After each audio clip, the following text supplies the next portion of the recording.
Bonsoir à tous, bonsoir à toutes, bien sûr, c'est pas presque combien de temps. D'abord, je vous remercie de m'accueillir si gentiment ce soir dans la synagogue, et puis de réfléchir ensemble pour mieux le célébrer le jour de Tou Bishvat, le jour du 15 Shvat. Alors, le président nous l'a rappelé tout à l'heure, le titre de notre rencontre de ce soir, le titre de mon intervention, c'est Tou Bishvat, ça on sait ce que c'est. Quand l'arbre devient généalogique, ça on comprend peut-être moins. Mais parce que, justement, on va se poser la question ce soir. Il se trouve que nous avons une fête chaque année, qui est une fête qui est extrêmement étonnante. Alors c'est une fête très sympathique, c'est vrai. On se réunit dans quasiment toutes les communautés, on mange des fruits, on se souvient de la grandeur de la terre d'Israël, puisque malgré tout, comme chacun sait, le Tou Bishvat, le 15 Shvat, dont les textes nous disent que c'est à cette date-là parce qu'on a passé l'essentiel de la période de pluie et que c'est le tout début du renouveau. C'est certainement vrai en Israël, mais enfin, comme vous avez pu le remarquer en sortant dehors, ça l'est un petit peu moins ici.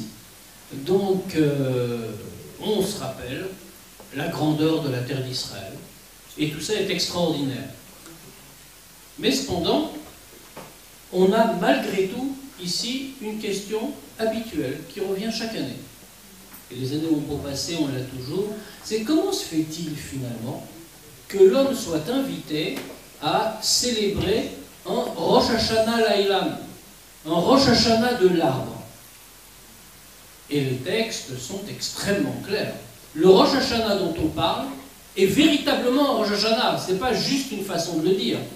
Vous savez que dans le cycle de l'année juive, la Mishnah nous dit, la Torah orale, qu'il y a plusieurs Rosh Hashanah. Et il y a le Rosh Hashanah qu'on a tous en tête, celui du premier Tishri, où nous allons sonner du chauffard, etc. Mais il y en a 3 autres, dont celui du 15 Shvat, de Tou Bishvat, qui est le Rosh Hashanah de l'arbre. Et donc on comprend bien que dans la mesure où on est en train de nous parler d'un Rosh Hashanah au sens plein du terme, bien, il y a vraiment quelque chose qui s'apparente à Rosh Hashanah. Ce n'est pas juste une façon de parler, de dire les choses. C'est une manière de vivre ce jour qui nous est montré par ce nom-là. Alors, cela renforce encore notre question, bien sûr. Pourquoi en Rosh Hashanah, s'il doit y avoir en Rosh Hashanah des arbres, puis on peut se demander pourquoi au passage, nos sages nous disent que comme Dieu juge les hommes au Rosh Hashanah du premier Tishri, il juge les arbres au Rosh Hashanah du 15 Shvat, qui va mourir, et qui va vivre, qui va avoir des fruits et qui ne va pas en avoir. Mais à la limite, on a un petit peu envie de dire que les arbres ne fêtent pas notre Rosh Hashanah du premier Tishri. On ne nous a jamais dit qu'ils se réunissaient pour sonner du chauffard, par exemple. Pourquoi devons-nous, nous, célébrer le Rosh Hashanah des arbres? C'est eux qui sont jugés. Ce n'est pas nous. Alors c'est vrai encore, on nous enseigne également que, malgré tout, on est concerné. On est concerné parce que les produits de l'arbre, les produits agricoles, ben c'est avec ça que nous allons vivre. Si, qu'à Dieu ne plaise, Ras Shalom, il y avait un problème dans la pousse des végétaux, on aura un problème général de survie dans ce monde. Bon, c'est vrai. Mais est-ce que pour cela, nous devons marquer de manière particulière un Rosh Hashanah des arbres? Alors on va essayer justement ce soir de trouver un sens plus profond dans ce Rosh Hashanah. Un sens qui nous montre qu'en réalité, c'est bien sûr le Rosh Hashanah des arbres, comme le texte nous dit, mais que ce Rosh Hashanah des arbres est aussi un Rosh Hashanah qui a un sens précis et personnel pour chacun d'entre nous. Alors l'arbre généalogique, c'était juste un jeu de mots, c'est l'arbre de la famille, parce que véritablement tout cela nous concerne. On vient d'entendre parler, le rabbi, de l'importance de la femme juive. Elle est le pilier du foyer. L'homme joue son rôle également, bien sûr, même si ce n'est pas le même. Et ce qui veut dire qu'il y a ici quelque chose qu'on doit retrouver dans l'arbre. Il y a plusieurs manières de regarder. La première chose qui va nous mettre sur la piste, c'est le verset que tout le monde cite le jour de Toubishvat, Bishvat, le jour du 15 Shvat. Vous savez qu'il y a un passage, qu'il y a un verset dans le texte de la Torah, puisque la fête de Toubishvat Bishvat tourne autour de la terre d'Israël en réalité. Vous savez que dans l'ordre dans lequel on mange les fruits de la fête, comme on va le faire tout à l'heure, eh bien on doit mettre en priorité les fruits d'Eretz Israël, ceux que la Torah appelle les fruits d'Eretz Israël. C'est-à-dire non pas ceux qui ont forcément poussé concrètement sur la terre d'Israël, mais ceux dont la Torah dit qu'ils font la gloire de la terre d'Israël. Alors il y a un fameux verset, et d'ailleurs vous avez reconnu les fruits, qui nous dit c'est la terre, Retzrita ou Seora, c'est la terre du blé et de l'orge, Vegefen Uteena Verimon, et de la vigne, et de la figue et de la grenade, Eretz Zait Shemen Utvash, c'est la terre de l'olive et du miel, entendez, du miel de date, donc de la date. Ce qui explique qu'on retrouve tous ces fruits dans chacune de nos seudot de Toubishvat. Maintenant, ça c'est déjà une piste. Pourquoi? Vous savez que les mots dans la Torah ont un sens très précis. On n'emploie pas un mot pour rien. On veut nous signifier quelque chose. Reprenons le verset.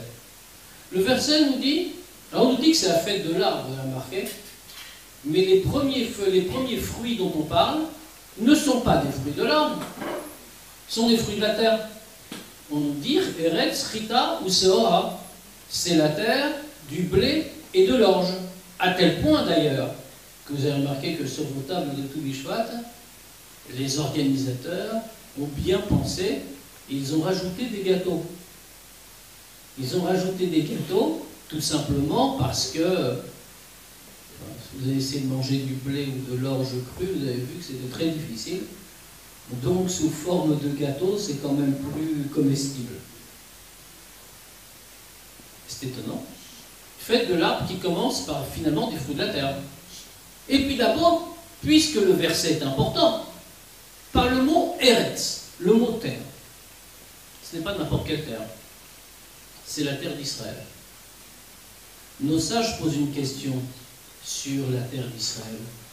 Ils nous disent Lama Nikra Shma Aretz. Pourquoi est-ce qu'on l'appelle Eretz Israël? On aurait pu l'appeler de tas de manières différentes. Donc Israël, d'accord, parce que c'est le nom collectif du peuple juif. C'est la terre promise à Yaakov, c'est-à-dire à Israël. La terre d'Israël. Mais pourquoi la désigne-t-on sous l'appellation Eretz Israël? En soulignant le mot Eretz, la terre d'Israël. On aurait pu se contenter d'Israël, on aurait pu trouver un autre mot pour la définir. On répond à cette question. Eretz, qui veut dire la terre, vient aussi du mot rotse, vouloir. Elle est appelée Eretz terre parce qu'elle a ratsa, elle a voulu faire la volonté de son Créateur. Comme on dit, la terre d'Israël est différente parce que c'est une terre qui veut accomplir la volonté de Dieu. Première leçon, nous dit le texte. Lorsqu'on se demande quel processus doit déclencher chez nous Toubishvat Bishvat, qu'est-ce qu'on doit faire? Qu'est-ce qu'on doit en tirer? Quel est l'enseignement? Il y a une première base. Il faut être comparable à la terre d'Israël. C'est-à-dire, il faut vouloir accomplir la volonté de son Créateur. Ne vivre que pour cela. C'est le degré de Eretz. Vous savez, dans la terre, il y a des choses merveilleuses. Il y a des trésors, des pierres précieuses, mais il faut la travailler pour les trouver. Quelquefois, quand on regarde la terre, on ne voit rien d'intéressant. On ne voit même pas les beaux fruits qu'elle est capable de produire. Il faut un effort pour cela. Mais une fois qu'on a fait l'effort, la terre produit des merveilles. C'est ce qu'on appelle cette terre qui veut, qui désire. Elle veut faire la volonté de son Créateur, il suffit d'y faire quelque chose. Alors comment on s'y prend pour faire la volonté de son Créateur? On va commencer par Rita ou Seora. Le blé et l'orge. Vous avez remarqué qu'il y a une grande différence donc entre d'un côté Rita ou Seora, le blé et l'orge, des céréales, et puis la suite du verset. Quelle est la différence? Les autres, la suite, c'est des fruits de l'arbre. Les fruits les premiers, le blé et l'orge, sont des céréales. La grande différence, alors on s'en rend moins compte aujourd'hui, sans doute, mais dans l'Antiquité, nos ancêtres le savaient parfaitement, et pas seulement dans l'Antiquité, il n'y a pas si longtemps que ça. Les céréales, c'est ce qui est absolument nécessaire à la vie. Si on n'a pas de blé, on n'a pas de pain, on n'a pas de quoi manger. En revanche, si on n'a pas de dattes, ou pas de grenades, ou pas de figues, la vie a perdu beaucoup de son charme. Mais on a survécu jusqu'au moment où on pourra en trouver. Autrement dit, les céréales, c'est l'absolu nécessaire, alors que les fruits, c'est le délice en plus. C'est l'agrément de la vie, le plaisir. Alors vous comprenez bien que le verset commence par nous dire, attendez, qu'est-ce qui est nécessaire?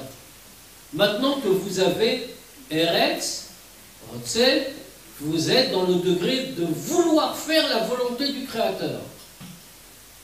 Alors, qu'est-ce que vous devez faire? D'abord, manger des céréales. Deux sortes de céréales. Le blé et l'orge. Quelle est la différence entre le blé et l'orge? Bien, il faut regarder dans le Talmud. Le Talmud nous dit que l'orge, c'est Ma'achal Behema. C'est une nourriture d'animal. Le blé en revanche, là c'est une nourriture d'homme, c'est avec ça qu'on fait du pain notamment. Dans l'homme, est-ce qu'il n'y a pas deux choses de la même manière? Une chose qui s'appelle une partie vraiment humaine, et une chose qui s'appelle une partie un peu animale. Dans chacun d'entre nous, on se connaît tous, on se raconte pas des histoires. Donc on comprend qu'il y a en nous-mêmes quelque chose qui s'appelle l'homme en nous. C'est-à-dire, pour un juif, l'homme en nous, c'est l'âme. L'âme, ce qu'on appelle l'âme divine. L'âme que chacun d'entre nous détient, qu'est-ce que c'est? Nous enseignent nos textes. L'âme de chaque juif est véritablement une partie de Dieu. Vous savez, c'est ce qui nous est enseigné. Au début de la création du monde, la Torah nous dit, elle nous raconte comment Dieu a créé l'homme et la femme, comme on vient de le rappeler. Et la Torah nous dit, Vayipar ba'apav nishmat chaim. Dieu a insufflé dans les narines de l'homme un souffle de vie. Ce souffle de vie, c'est l'âme. Bien sûr, il y a une question gigantesque sur cette phrase. Pourquoi? On nous dit que Dieu a soufflé. Il a insufflé, ça veut dire qu'il a soufflé. Mais pour que Dieu souffle, encore faudrait-il qu'il ait un système respiratoire. Autrement dit, il faut qu'il ait des poumons, il faut qu'il ait une bouche. Bien entendu, personne, dans le judaïsme en tout cas, n'a jamais pensé que Dieu avait un système respiratoire et qu'il soufflait. Alors qu'est-ce que ça veut dire que Dieu a insufflé une âme de vie, qu'il a soufflé? La réponse est dans le Zohar. Le Zohar nous dit Man de nafar mitor yen nafar. Celui qui souffle, souffle de l'intérieur de lui-même. Faites une petite expérience. Vous pouvez exhaler deux types d'air. Quand vous respirez, normalement, c'est la partie la plus superficielle de l'air que vous rejetez. En revanche, lorsque vous soufflez, ce n'est pas la partie superficielle de l'air que vous avez en vous, que vous rejetez, mais vous prenez ce qu'il y a au plus profond des poumons et vous le projetez à l'extérieur. C'est ce qui nous est dit. Man de nafar mitor yen nafar. Celui qui souffle, souffle du plus profond de lui-même. Maintenant on comprend. Dieu insuffle, il souffle dans les narines de l'homme un souffle de vie, une âme de vie. Parce qu'il prend ce qu'il y a de plus profond en lui-même une part de sa propre essence, nous disent nos sages. Et il la met en chacun d'entre nous. C'est ce qu'on appelle l'âme juive. Cette âme juive, c'est la partie humaine que nous avons. Ce que nous devrions toujours être. Alors malheureusement, là encore, nous nous connaissons et nous savons qu'il n'en est pas toujours ainsi. Pourquoi? Eh bien, c'est très simple. Si nous étions véritablement au degré de cette âme juive constamment, alors nous ne pourrions jamais nous écarter de Dieu.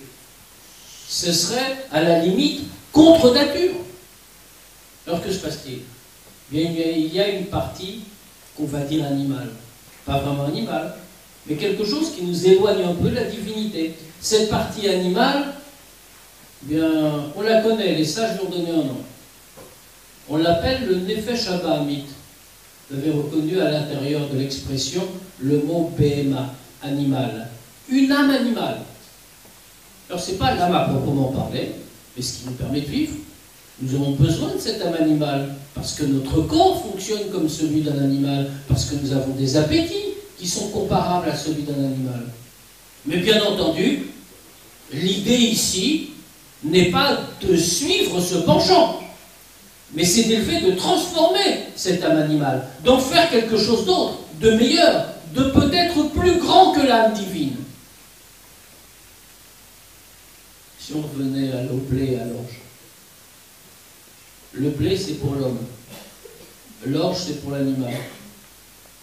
Il faut prendre le blé et en faire un instrument du service de Dieu. Ça, c'est facile, c'est l'âme divine. Ça, on sait faire. Enfin, on peut y arriver. Il faut un effort, mais il n'est peut-être pas très grand.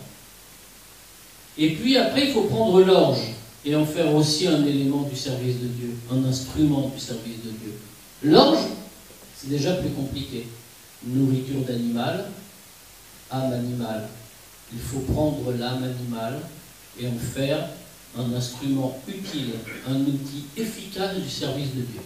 Alors, pour ne pas rester dans les grandes réflexions philosophiques, on prend un exemple très concret.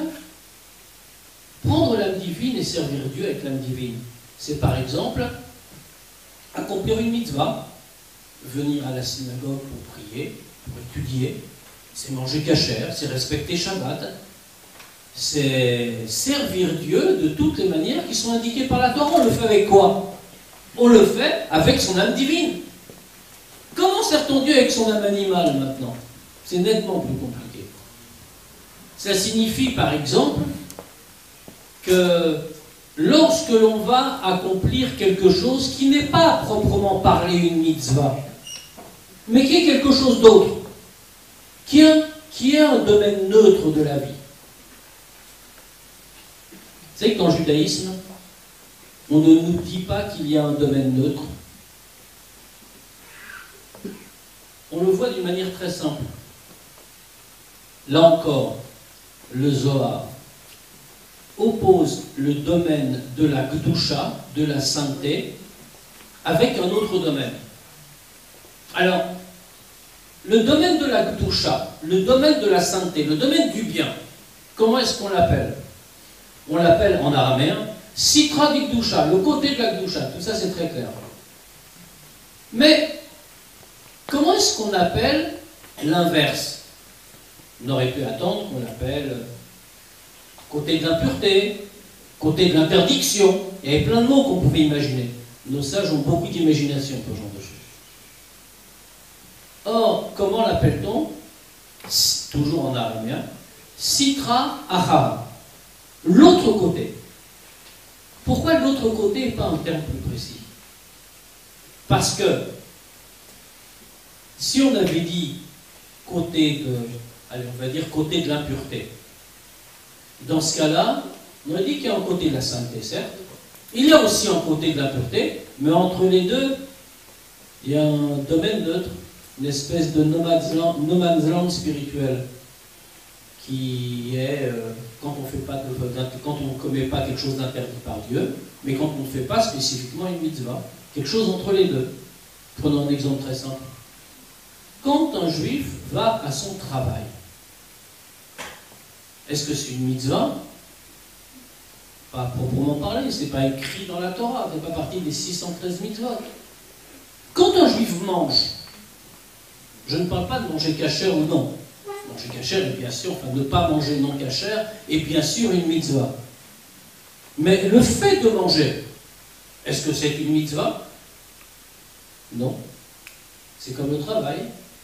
Je suis obligé de manger pour vivre, je ne peux pas faire autrement. Tout d'ailleurs, la preuve, c'est que tous les hommes mangent, les juifs sont les seuls à manger cachère, mais tous les hommes, et les animaux d'ailleurs, mangent, ils ne peuvent pas faire autrement. Il faut vivre. Alors qu'est-ce que c'est cet acte-là? On est en train de dire, ce qui est affolant, soyez entre nous, que finalement, toute la journée, l'essentiel du jour, on n'est pas lié avec Dieu, on ne fait rien pour lui, puisqu'on est occupé à des choses neutres. On est occupé à son travail. Quelqu'un ne travaille pas pour quelqu'un qui est, allez, rabbin, professeur de Kodesh dans une école, qui occupe une fonction liée au judaïsme. C'est-à-dire que dans son travail, lui, il sert Dieu.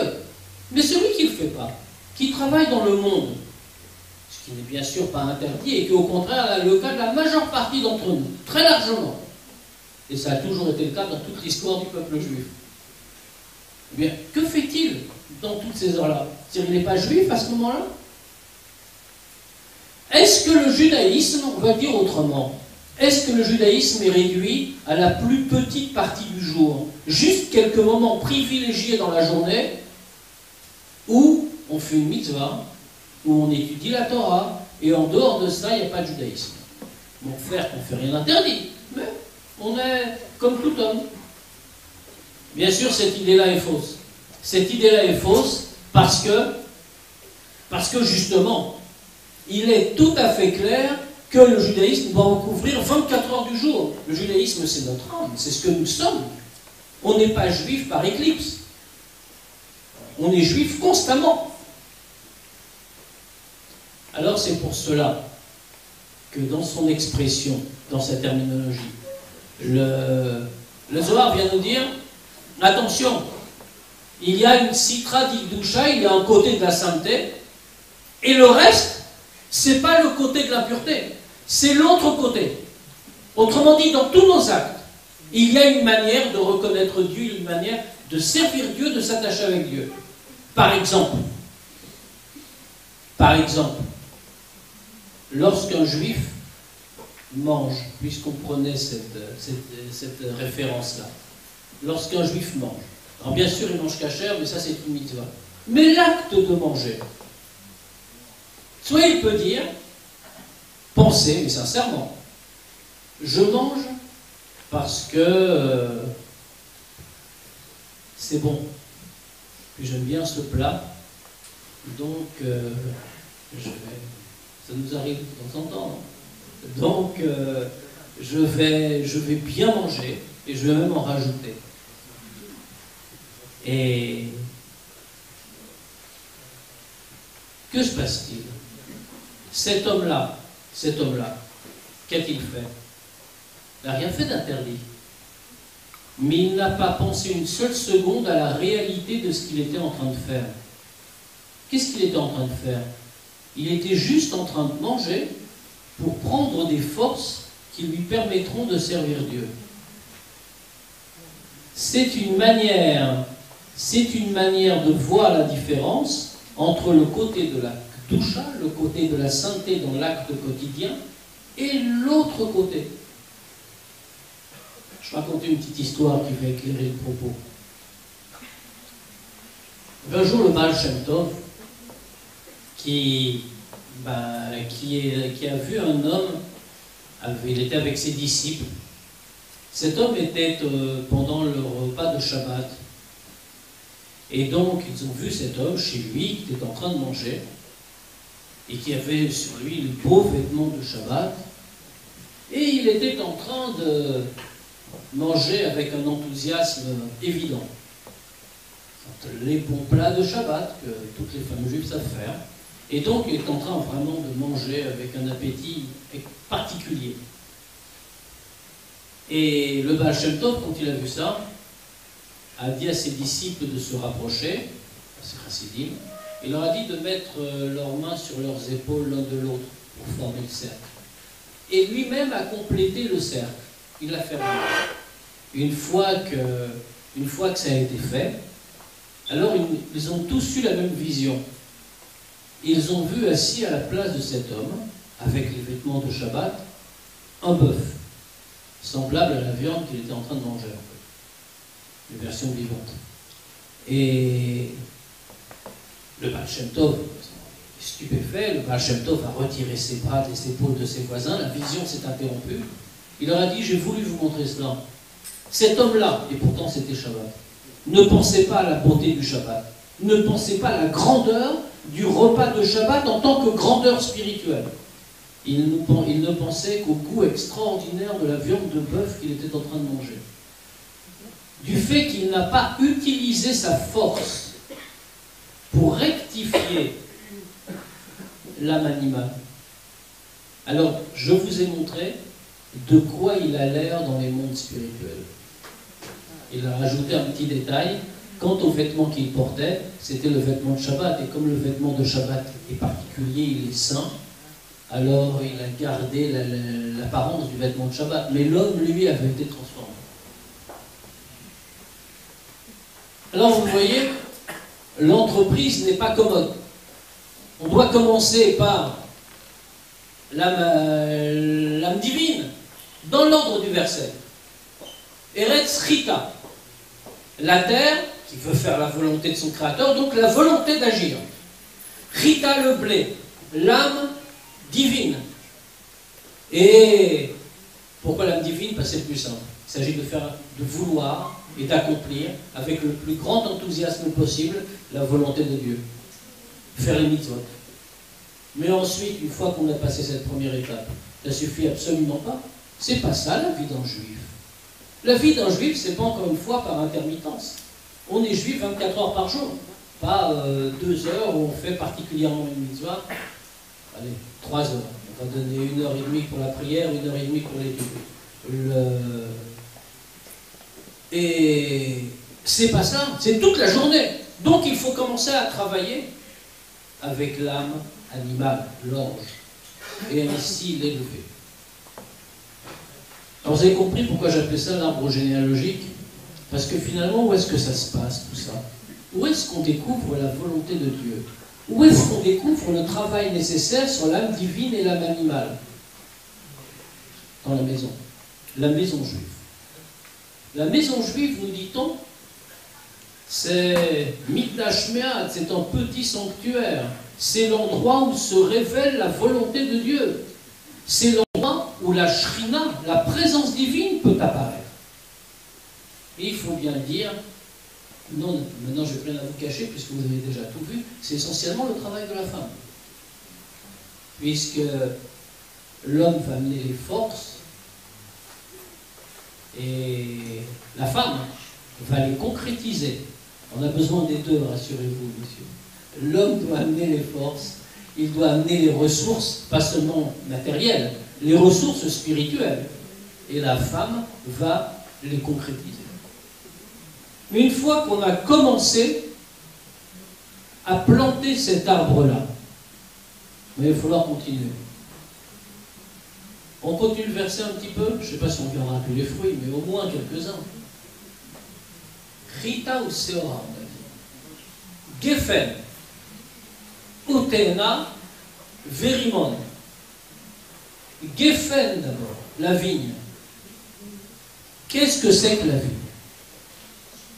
Alors ça c'est très agréable. Il était, oui, c'est le vin. Et qu'est-ce que nous dit le pasuk? Yayin mesameach levav enosh.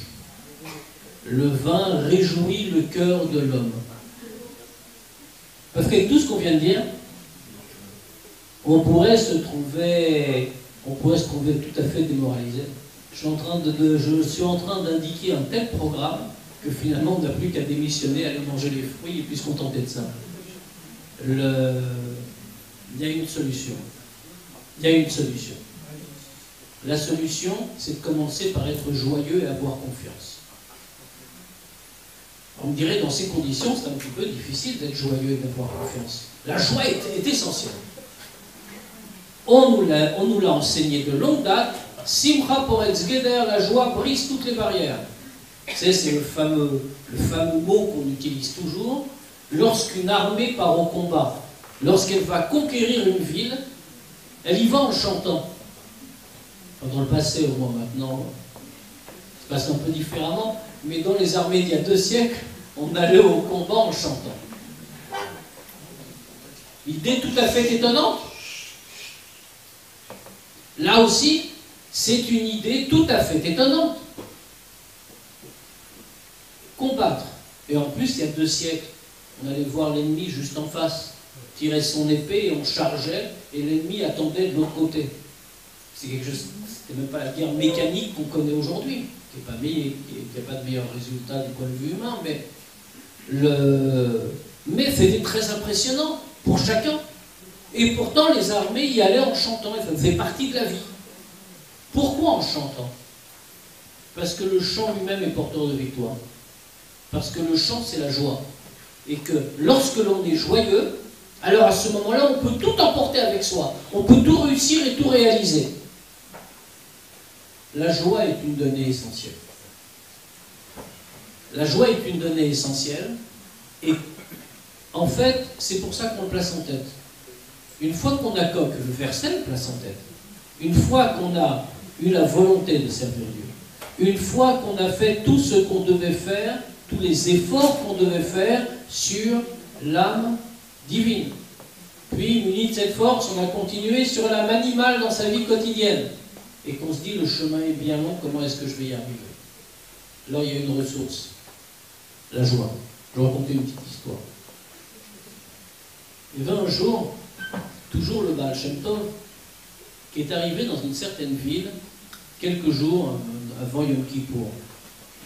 Il avait l'intention de passer Yom Kippour dans ce village-là. Et alors, il a demandé aux gens de la ville, qui est-ce qui prie, qui est-ce qui fait la prière à haute voix, qui fait l'office le jour du Yom Kippour chez vous? Et on lui répond, c'est le rabbin. Le rabbin, c'est lui qui prie, c'est lui qui fait l'office à haute voix. Est-ce que je pourrais lui parler? On fait venir le rabbin. Et le Baal Shem Tov lui demande, quand tu fais la tfila de Al-Chet, où on regrette toutes les fautes, les unes après les autres, le jour de Yom Kippour, sur quel air tu l'as dit? Toutes les communautés, il y a un air particulier. Sur quel air tu l'as dit? Et l'homme lui répond, cette prière-là, justement, je l'ai dit sur l'air le plus joyeux que je connaisse. Alors le Baal Shem Tov interroge, d'où te vient cette idée? D'où as-tu pris une chose pareille? Que le texte, on est en train de dire, c'est la faute que j'ai faite, et telle faute, et telle faute, et telle faute, un texte très grave. On doit se repentir, on est Yom Kippour. Tu le dis sur l'air le plus joyeux que tu connaisses. D'où as-tu pris une chose pareille? Et l'homme de lui répondre, à la cour du roi, il y a différents types de serviteurs. Il y a des grands seigneurs. Et les grands seigneurs, ils sont très proches du roi. Et quand ils sont joyeux, ils sont joyeux. Quand ils ne le sont pas, ils ne le sont pas. Il y a des serviteurs un petit peu moins grands.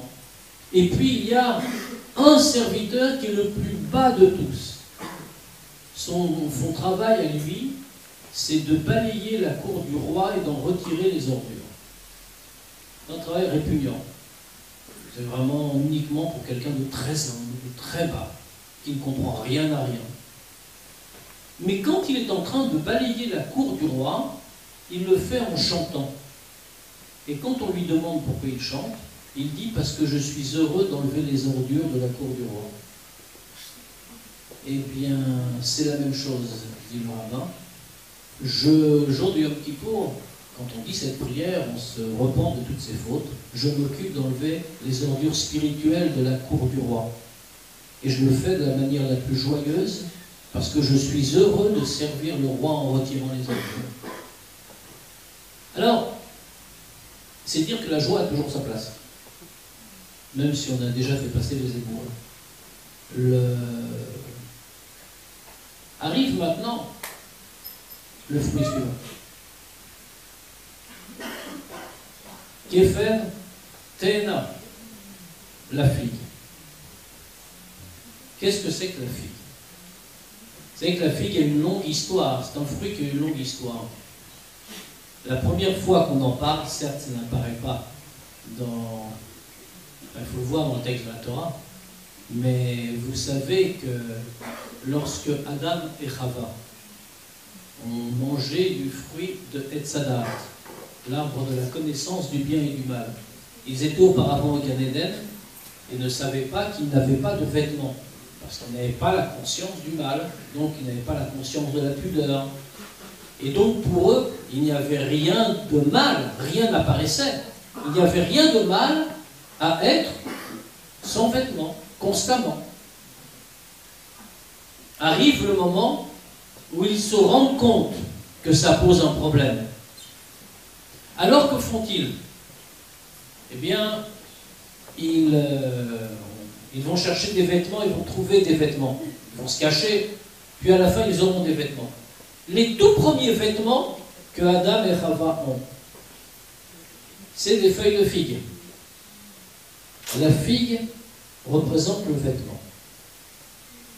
Spirituellement, qu'est-ce que c'est qu'un vêtement? Non pas celui que nous portons. Enfin, si on d'ailleurs, commençons par celui que nous portons. Les vêtements que nous portons, nous voyons qu'ils nous expriment à l'extérieur. Ce n'est pas nous, mais nous sommes dedans, c'est à notre taille. Il dit ce que nous sommes d'une certaine façon. Spirituellement, il y a aussi des vêtements. On les appelle les vêtements de l'âme. Qu'est-ce que c'est que les vêtements de l'âme? C'est la pensée, la parole et l'action. Pourquoi est-ce que ce sont des vêtements de l'âme? Parce que l'âme, c'est comme notre essence, comme notre corps est habillé dans des vêtements. Ce n'est pas lui, mais c'est ce qu'il exprime, ce qui lui permet de se montrer à l'extérieur. De la même manière, notre âme, nous la portons en nous, mais ce qu'il exprime, c'est la pensée, la parole et l'action. Alors c'est là que les choses se corsent. On va commencer par le bas. L'action.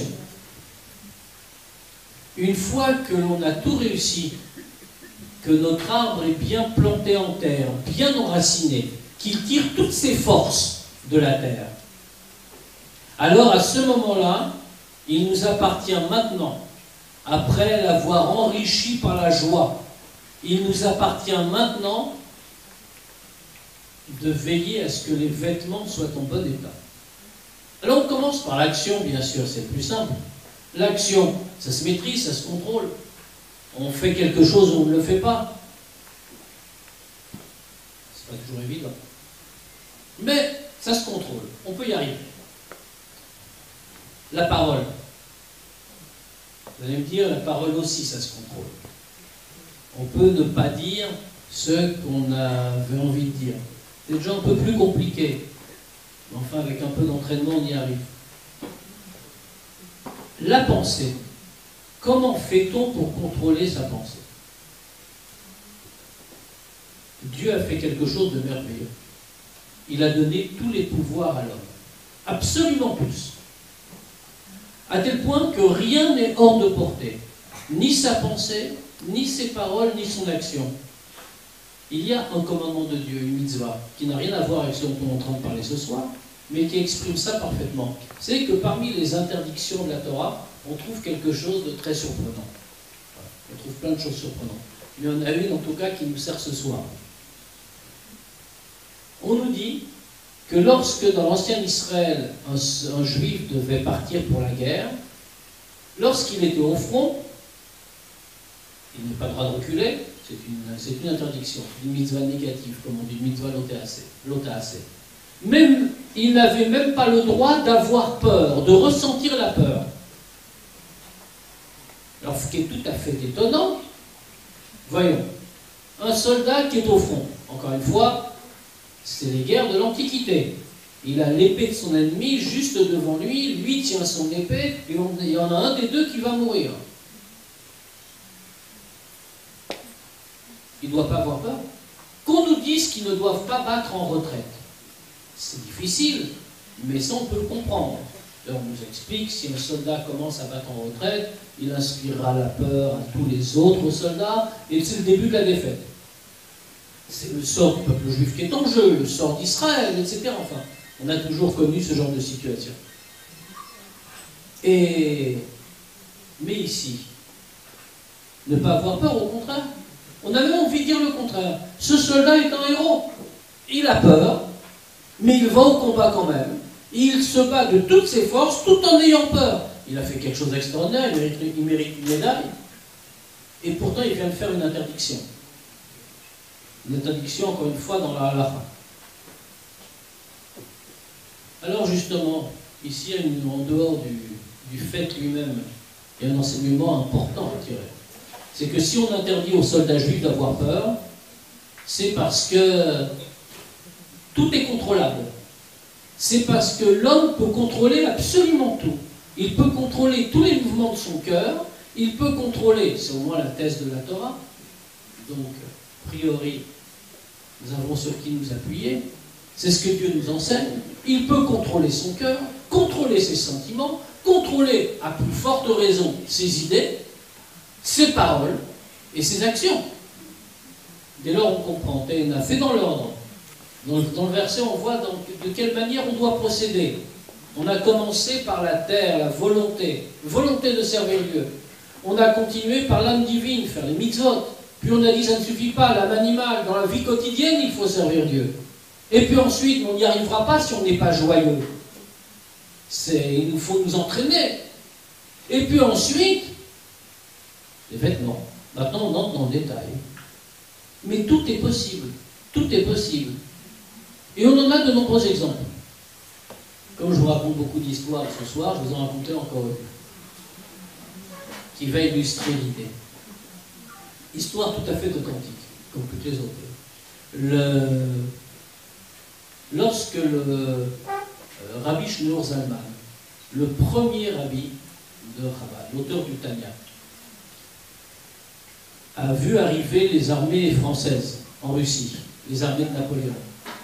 Alors, comme vous le savez peut-être, Rabbi Shneur Zalman a pris parti contre les armées de Napoléon, en disant, c'est vrai que les Français arrivent en libérateurs, et c'est vrai que s'ils gagnent, ils vont apporter plus de bonheur matériel aux Juifs, mais spirituellement, ils détruiront tout. Si c'est le tsar qui gagne, alors matériellement, la situation sera catastrophique, mais spirituellement, tout continuera, tout se maintiendra. Concrètement, c'est ce qui s'est passé un peu plus tard, comme on sait. Alors, comme le Rabbi Shneur Zalman soutenait les Russes contre les Français, il avait envoyé, n'ayons pas peur des mots, il avait envoyé un espion dans le camp français pour recueillir des informations qu'il transmettait à l'armée russe. L'espion en question était un très grand chassid de Rabbi Shneur Zalman, quelqu'un d'une grande hauteur spirituelle. Et donc ce chassid, un jour, est dans le camp des Français. On est en état de guerre, les armées de Napoléon se rapprochent, on est en état de guerre, il y a des sentinelles, bien sûr, et l'homme se fait capturer. Et comme on est en temps de guerre, alors les soldats disent, bon, c'est un espion, c'est un russe, un espion. Il doit être fusillé. Alors le chassid commence à protester, à dire, pas du tout, je ne suis pas un espion, je suis un juif, j'habite par ici, je suis un chassid, etc., etc. Et il se défend de toutes les manières qu'il peut. Les soldats l'emmènent à l'officier. L'officier répond, de la même manière, on n'a pas le temps de s'occuper de tout ça, on n'a pas le temps d'examiner les preuves ni les situations, on est en guerre, un homme comme ça on le fusille. Et donc l'homme continue à se défendre, mais non, c'est pas moi, j'ai rien fait, je suis pas un espion, etc. De telle manière que ça produit tout un remue-ménage à l'intérieur, l'endroit où ils sont dans le camp. Il se trouve que Napoléon passe par là. Et Napoléon entend du bruit. Entendant du bruit, il se dirige vers l'endroit d'où cela vient et il demande que se passe-t-il. Alors l'officier lui explique, Majesté, voilà, on a arrêté cet homme probablement un espion. On veut le fusiller, et lui se défend, il affirme qu'il n'est pas un espion. Mais on va le fusiller, nous sommes en temps de guerre, c'est la règle. Napoléon dit, attendez, laissez-moi faire, je vais vous dire si c'est un espion ou non. Napoléon vient vers lui, le regarde droit dans les yeux, et lui dit, tu es un espion. L'homme répond tout aussi froidement, non, je ne suis pas un espion. Immédiatement, Napoléon lui pose la main sur le cœur. Et il dit, laissez-le partir. Cet homme ne ment pas. S'il avait menti, son cœur se serait mis à battre très fort. Il aurait eu peur. Il est sûr de lui, son cœur bat régulièrement. Qu'il parte, ce n'est pas un espion. Ça lui a sauvé la vie. Lorsqu'il est rentré chez Rabbi Schneur Zalman, il lui a fait son rapport, parce que de fait, c'était un espion. Et il lui a fait son rapport. Et puis ensuite, ses amis, les chassidim, lui ont dit, mais comment as-tu pu échapper à la menace? Et il leur dit, c'est très simple. C'est le point de départ du service de Dieu qui a fait que j'ai été sauvé. Quel point de départ, l'ont-ils dit? Eh bien, il est écrit, Moar Shalit à la lèvre. Le cerveau commande au cœur. L'homme peut tout faire, il est entièrement dans ses propres mains.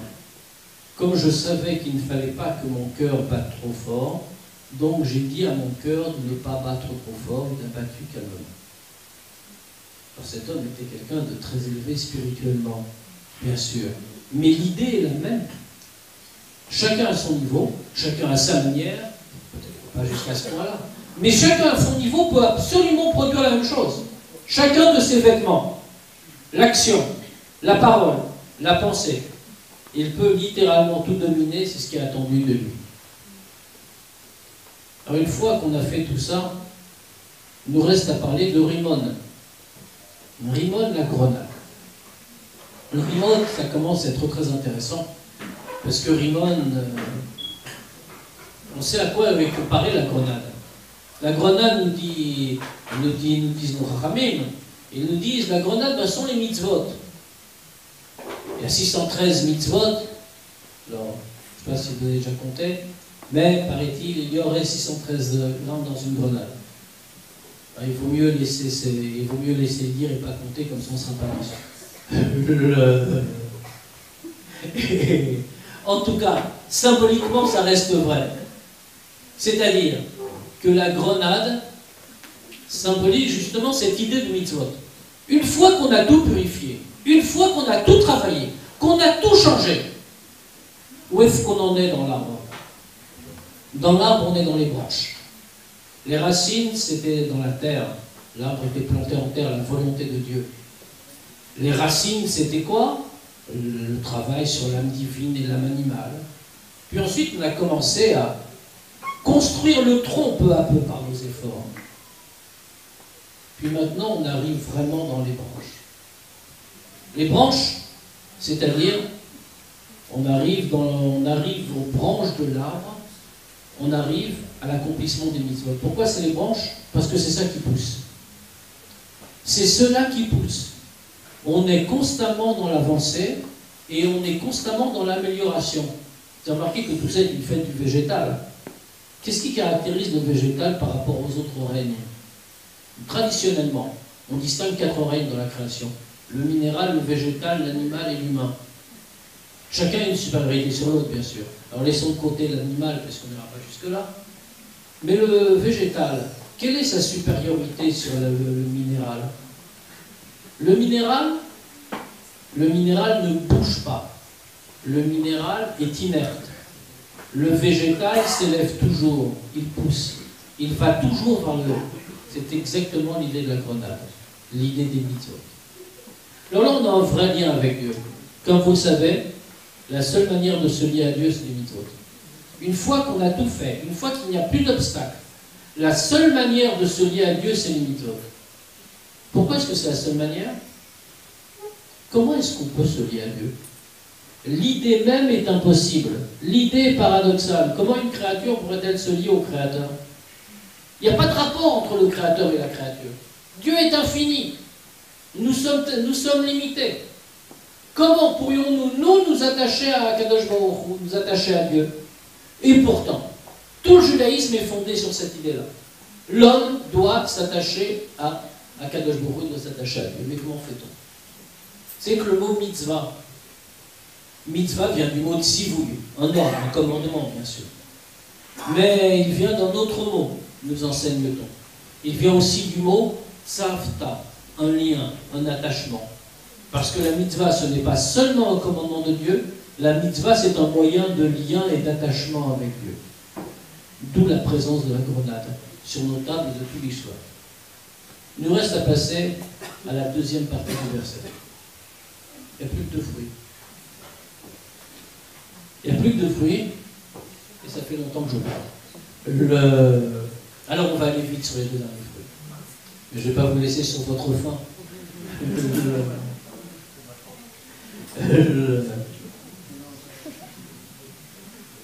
Zaïd Shemen,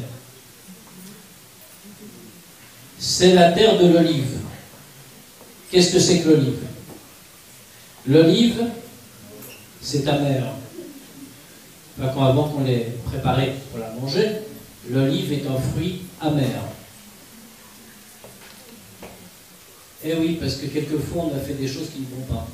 Parce que simplement on est une créature limitée et qu'on ne sait pas comment se comporter et qu'on a raté quelques rendez-vous spirituels importants, notamment des rendez-vous avec soi-même et avec Dieu.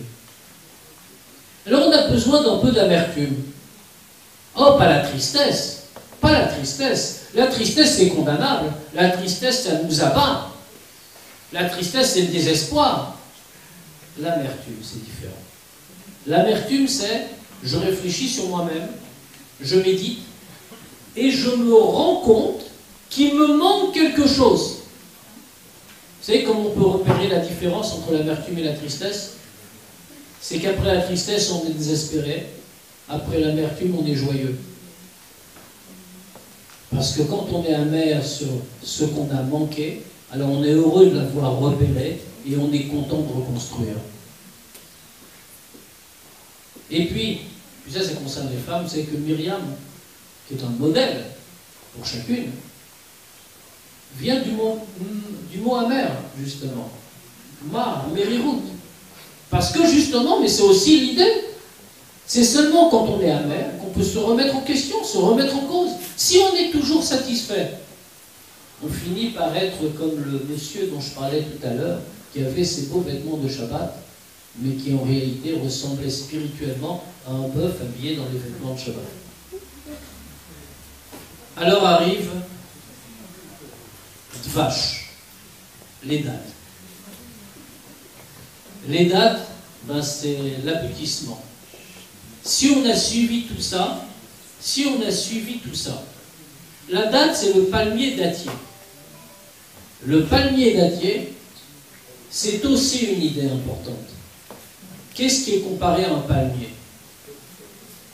Le palmier, c'est, dans les Tehillim, c'est le tzaddik, l'homme parfait, qui est comparé au palmier. Et bien justement, une fois qu'on a passé tout le processus, alors on est arrivé au degré de juste, on est arrivé au degré de perfection, on peut être qualifié de tzaddik. Vous avez remarqué que tout a commencé par une bonne terre, de bonnes racines, et puis une évolution régulière. Cela a commencé par le fait que chacun d'entre nous peut suivre ce processus, et que ce processus ne peut être vécu que dans la mesure où il est construit et régulièrement construit. C'est-à-dire qu'il ne faut pas oublier que quand on mange des fruits à Tobi Shvat, on ne fait pas que manger des fruits, on prend une leçon spirituelle. Et comme justement je vais vous raconter beaucoup d'histoires, je vais conclure par une toute petite histoire. Il y avait un jour un très grand tzaddik qui avait l'habitude de faire un grand commentaire, nettement plus long que le mien, le jour de Tobi Shvat, et tous ces chassidim venaient écouter son commentaire. Et puis il avait une coutume, qui est une coutume à lui, sur sa table, on posait beaucoup de fruits. Lui, il goûtait un petit peu, comme ça s'est fait dans de nombreuses communautés dans le passé, et encore aujourd'hui d'ailleurs. Lui, il goûtait un petit peu, et tous les chassidim venait ensuite prendre un petit bout de cette nourriture qui avait été bénie par le fait que le tzaddik y avait goûté. Une année, il y a eu vraiment beaucoup de monde qui est venu. Ce qui fait que même s'il y avait beaucoup de fruits sur la table, ça n'a pas suffi.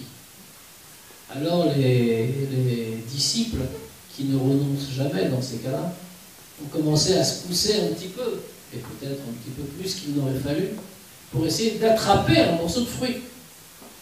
Ce que voyant, ce tzaddik a dit aux chassidim, il leur a dit, attendez, attendez, vous voulez des fruits? Je vais vous dire où vous pouvez en avoir. Allez étudier la Torah, vous avez le bénéfice tout de suite, et vous avez Pérod, là où maintenant, des fruits dans le monde futur.